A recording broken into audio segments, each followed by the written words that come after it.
চলুন ঘুরে আসি বাংলাদেশের উত্তর পূর্বাঞ্চলের এক অপার সৌন্দর্যের ঠিকানা নেত্রকোনা জেলার মদন উপজেলার উচিতপুর হাওরে। অনেকে একে ভালোবেসে নেত্রকোনার মিনি কক্সবাজার বলে থাকেন। সাথে বলবো 50,000 টাকা জরিমানা করার ভয়ঙ্কর ঘটনা। ঢাকার মহাখালী বাস টার্মিনাল থেকে বাসে করে চলে গেলাম নেত্রকোনা। ভাড়া পড়লো 400 টাকা। চাইলে ট্রেনেও আসা যায়, ভাড়া পড়বে 235 টাকা।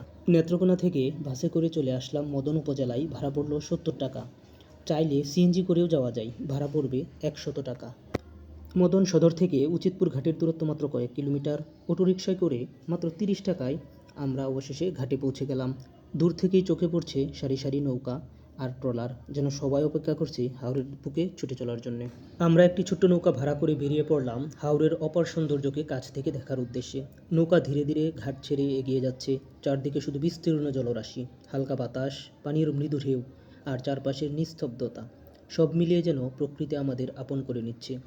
শহরের কোলাহল থেকে অনেক দূরে এই শান্ত হাওরের বুকে প্রতিটি মুহূর্তই যেন মনে করিয়ে দেয় প্রকৃতির সবচেয়ে সুন্দর রূপ আসলে এখানেই লুকিয়ে আছে। এর উত্তরে রয়েছে মোহনগঞ্জ উপজেলা, পূর্ব দিকে রয়েছে খালিয়াজুড়ি হাওর এবং দক্ষিণে রয়েছে কিশোরগঞ্জ জেলার ইটনা এবং নিকলি হাওর অঞ্চল।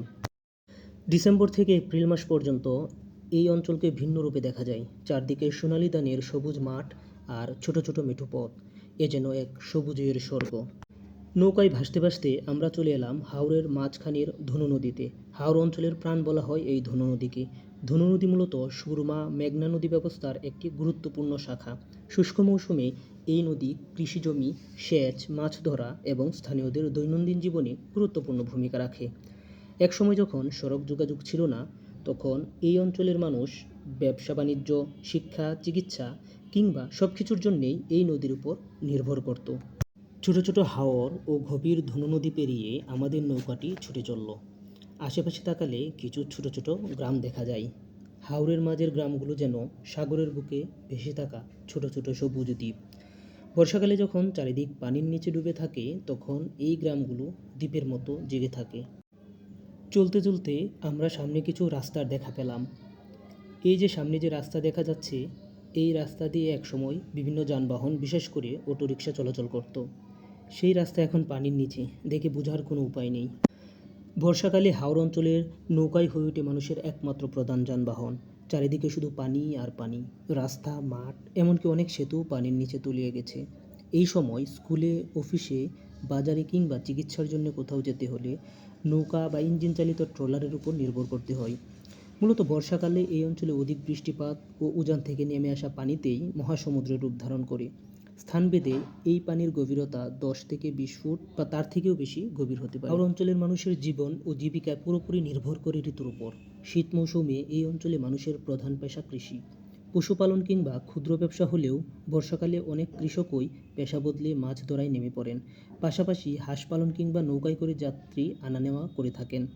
সম্প্রতি বছরগুলোতে হাওর ভিত্তিক পর্যটন নতুন অনেক কর্মসংস্থানের সুযোগ সৃষ্টি করেছে। ফেরার পথে আমরা ভয়ঙ্কর পরিস্থিতির মুখোমুখি হলাম। ইতিমধ্যে রাত নেমে এসেছে, চারপাশ অন্ধকার। আমাদের নৌকা চলতে চলতে বিশাল এক মাছ ধরার জালের সাথে আটকে যায়। জালের একটি অংশ অল্প ছিঁড়ে যায়। কিছুক্ষণের মধ্যেই জালের মালিকেরা নৌকা নিয়ে আমাদের কাছে এসে চিৎকার চেঁচামেচি ও হুমকি দিতে থাকে। জাল ছিঁড়ে যাওয়ায় তারা আমাদের কাছে 50,000 টাকা জরিমানা চায়। তবে আমাদের নৌকা চালক ছিলেন এই এলাকারই বাসিন্দা। তিনি শান্তভাবে তাদের জানান, হাওরে এভাবে জাল ফেলা অবৈধ। বেশি ঝামেলা করলে প্রশাসনকে খবর দিয়ে জাল জব্দ করার ব্যবস্থা করব। আমাদের এই অবস্থান দেখে পরিস্থিতি শান্ত হয়ে যায় এবং আমাদের বাধা না দিয়ে চলে আসতে দেয়। ফলে বড় কোনো দুর্ঘটনা ছাড়াই আমরা নিরাপদে ফিরে আসতে পেরেছি। তাই বলা যায়, হাওরের অপরূপ সৌন্দর্যের পাশাপাশি এখানে চলাচলের সময় সতর্ক থাকাটাও জরুরি।